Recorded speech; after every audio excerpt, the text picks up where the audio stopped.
뭐 종합적으로 검토해 볼 수는 있다고 생각합니다. 잘 한번 검토해 보십시오.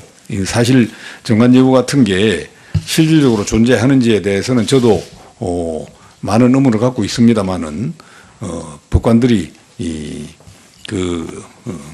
바른 자세로 재판을 잘하면 이런 것도 해소되지 않을까 싶은데 오해를 줄 수 있는 그런 내용들을 하나하나 이제 없애가는 게 중요하지 않을까 싶습니다. 블랙리스트 말이죠. 법원의 블랙리스트. 네. 이것도 있다고 생각하십니까? 없다고 생각하십니까? 어떤 전체적인 불이익을 주기 위한 또는 그런 전체적인 블랙리스트는 없는 것으로 지난번에 조사 결과 나왔습니다. 그럼 왜 자꾸 그 1차 조사, 2차 조사, 3차 조사 그런 조사위원회까지 계속해서 만들어서 뭐 1차, 2차, 3차 이렇게 나가고 있나요? 이런 것들이 오히려 자꾸 의혹을 키우고 있잖아요? 그런데 이제 여러 가지 또 확인되지 않는 부분이 있어서 그 추가로 확인하고 끝내야 된다는 그런 저 처장님, 표적 수사가 적법하다고 보십니까? 위법하다고 보십니까? 뭐 적법 위법을 떠나서 뭐 바람직하지 못한 점은 있다고 생각합니다. 그러면 블랙리스트 관련해 가지고 계속해서 이렇게 자꾸 조사를 하면 어떻게 됩니까?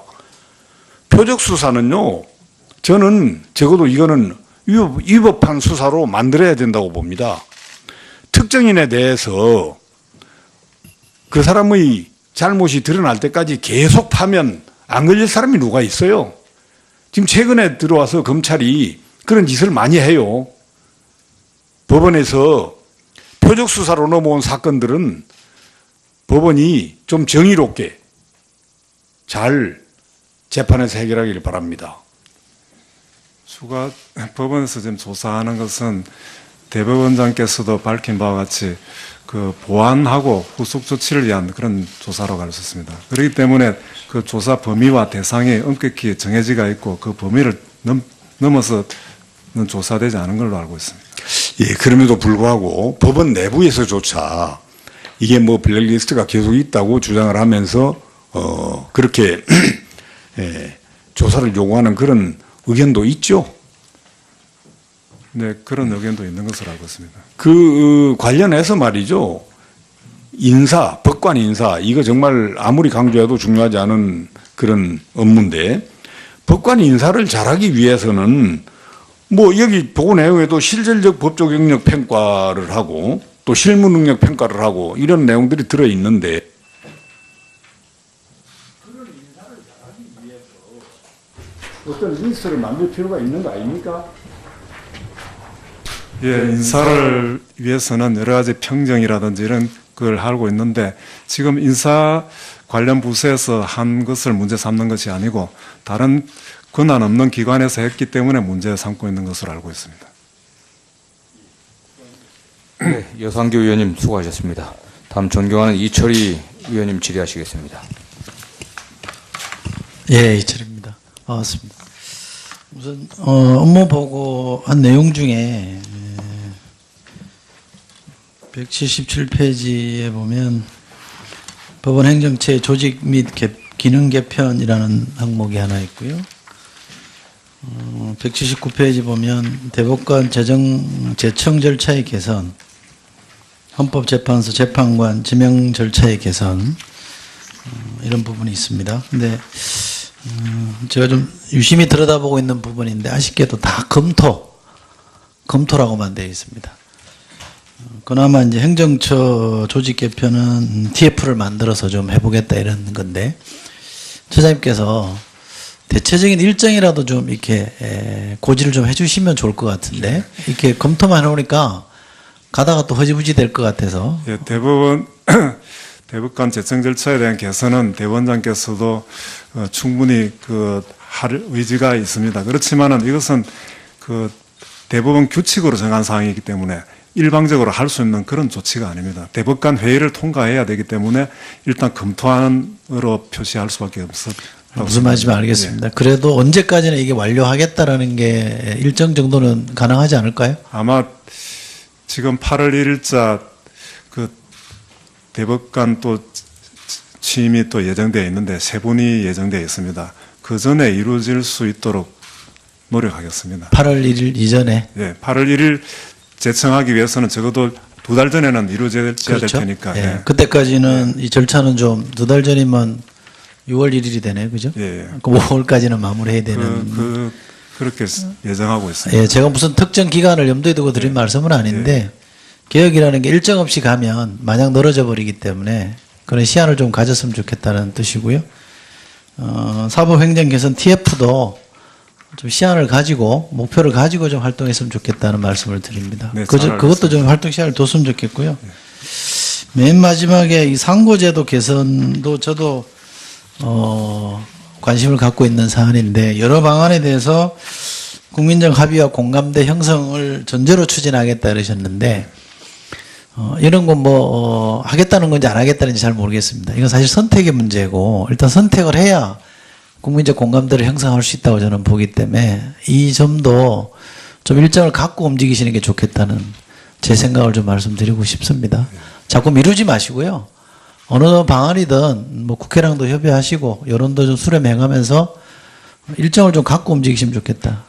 마냥 늦을 수는 없는 거잖아요. 네, 예, 알겠습니다. 저는 어떤 것이든 선택할 때가 왔다고 생각합니다. 이미 늦었다고 생각하고요. 제가 상임위가 국방입니다. 그래서 국방이 관련된 것들 중에 법원과 관련된 사항들을 좀 질문을 드리겠습니다. 저는 김관진 전 국방장관이 정치 관여를 했고 선거 개입을 했다고 보는 입장을 갖고 있습니다. 최종 그것에 대해서는 법원에서 판결이 나오겠습니다만 제가 첫 번째로 의아하게 생각한 거는 작년입니다. 11월 11일 날 김관진 전 장관이 구속이 됐습니다. 근데 11일 뒤인 11월 22일 날 구속적 부심에서 풀려났습니다. 제가 그래서 여러 법조인들에게 물어봤습니다. 똑같은 법원이 판결하는데 열흘 만에 판결이 달라질 수 있는 거냐? 라고 질문을 했습니다. 처장님께 제가 질문을 그렇게 드린다면 어떻게 답변하시겠습니까? 구속 적부심이라는 것은 처음부터 구속이 잘못됐다거나 또 구속 이후에 사정병이 생긴 경우에 주로 이용할 수 있는 그런 제도라고 할 수 있습니다. 그런데 이 특정한 사건에 대해서는 제가 말씀드리기가 좀 어렵음을 그냥 저희가 양해해 주시기 바랍니다. 흔히 법감정이라고 표현하면 네. 저는 이게 감정이라는 단어를 쓰니까 약간 좀 이렇게 가볍게 들리는 것 같은데 법 여론이라는 표현을 좀 쓰고 싶은데 법 여론에 비춰보더라도 안 맞는 것 같고요. 최소한 어떤 사람의 인신을 구속할 경우에는 어떤 기준이 있어서 얼추 그 기준에 맞게끔 적용이 돼야 되는데 열흘 만에 뒤집힌다. 결론이 다르게 난다는 것은 좀 법원이 생각해 볼 여지가 있다고 저는 생각합니다. 이 구속적 부심에서 풀어진 이유가 뭐냐면 다툼의 여지가 있다 이거예요. 근데 제가 문에 좀 과문해서 그런지 모르겠습니다만 다툼의 여지가 있어서 법원 가는 거 아닙니까? 다툼의 여지가 있으니까 재판 받는 거 아니에요? 근데 그것이 구속 불구속 결정하는 기준이 될 수 있습니까? 그러면 다툼의 여지가 없으면 구속영장 발부합니까?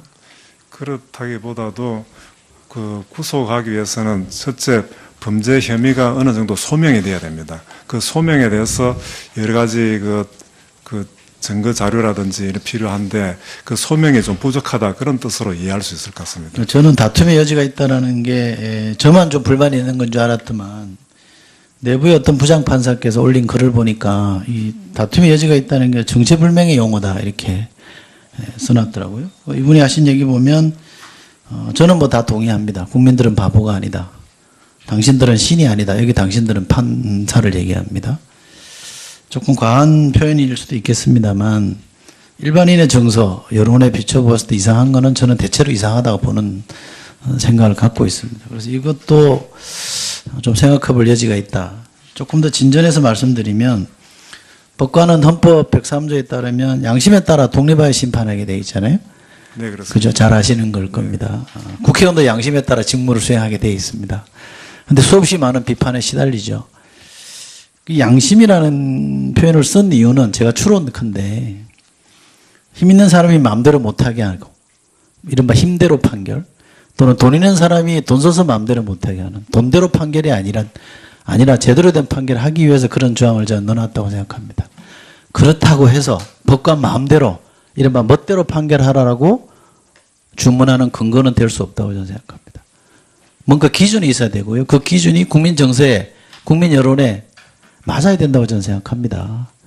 그런 점에서 저는 최근에 이 양심에 대한 이해, 법관이 양심에 따라 판결한다는 이해가 멋대로 판결해도 된다는 걸로 좀 오해되고 있는 거 아닌가, 또 남용되고 있는가 하는 걱정을 좀 합니다. 좀 평가를 좀 해 주십시오. 예, 헌법에서 법관은 헌법과 법률에 의해서 양심에 따라 하도록 되어 있습니다. 양심이란 것은 이게 윤리적 그런 양심이 아니라 객관적 양심이라서 법적 양심이라고 할 수 있습니다. 그러니까 아무리 자기의 소신이나 그 신조가 다르다 하더라도 그 신조는 법에 굴복돼야 되고 법 아래에 있는 것이기 때문에 어떤 판사가 자기 신념이 어떻든 간에 법의 해석을 하는 한 법에 따라서 이래야 되고 따라서 그 결론도 큰 차이가 없어야 된다고 저는 생각합니다. 예, 이철희 의원님 수고하셨습니다. 다음 존경하는 이은재 의원님 질의하시겠습니다. 위법한 수사로 만들어야 된다고 봅니다. 특정인에 대해서 그 사람의 잘못이 드러날 때까지 계속 파면 안 걸릴 사람이 누가 있어요? 지금 최근에 들어와서 검찰이 그런 짓을 많이 해요. 법원에서 표적 수사로 넘어온 사건들은 법원이 좀 정의롭게 잘 재판에서 해결하기를 바랍니다. 법원에서 지금 조사하는 것은 대법원장께서도 밝힌 바와 같이 그 보완하고 후속 조치를 위한 그런 조사라고 할 수 있습니다. 그렇기 때문에 그 조사 범위와 대상이 엄격히 정해지가 있고 그 범위를 넘어서는 조사되지 않은 걸로 알고 있습니다. 뭐 종합적으로 검토해 볼 수는 있다고 생각합니다. 잘 한번 검토해 보십시오. 사실 정관예우 같은 게 실질적으로 존재하는지에 대해서는 저도 많은 의문을 갖고 있습니다만은 법관들이 바른 자세로 재판을 잘하면 이런 것도 해소되지 않을까 싶은데 오해를 줄 수 있는 그런 내용들을 하나하나 이제 없애가는 게 중요하지 않을까 싶습니다. 블랙리스트 말이죠.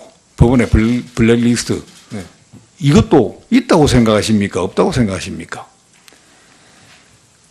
어떤 전체적인 불이익을 주기 위한 또는 그런 전체적인 블랙리스트는 없는 것으로 지난번에 조사 결과 나왔습니다. 그럼 왜 자꾸 평정이라든지 이런 걸 알고 있는데 지금 인사 관련 부서에서 한 것을 문제 삼는 것이 아니고 다른 권한 없는 기관에서 했기 때문에 문제 삼고 있는 것으로 알고 있습니다.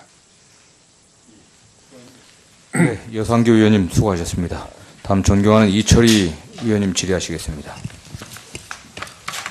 예, 이철입니다. 반갑습니다.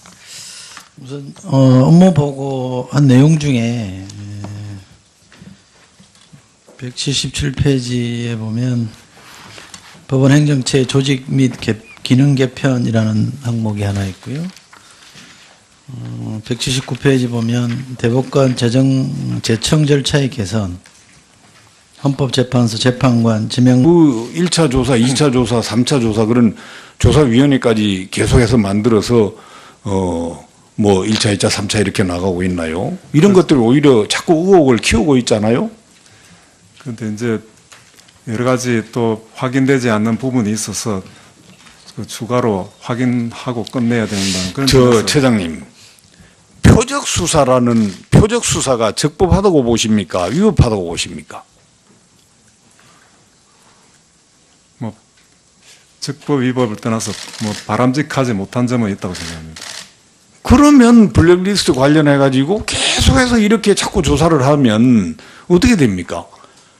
표적 수사는요, 저는 적어도 이거는 그럼에도 불구하고 법원 내부에서조차 이게 뭐 블랙리스트가 계속 있다고 주장을 하면서 그렇게 조사를 요구하는 그런 의견도 있죠.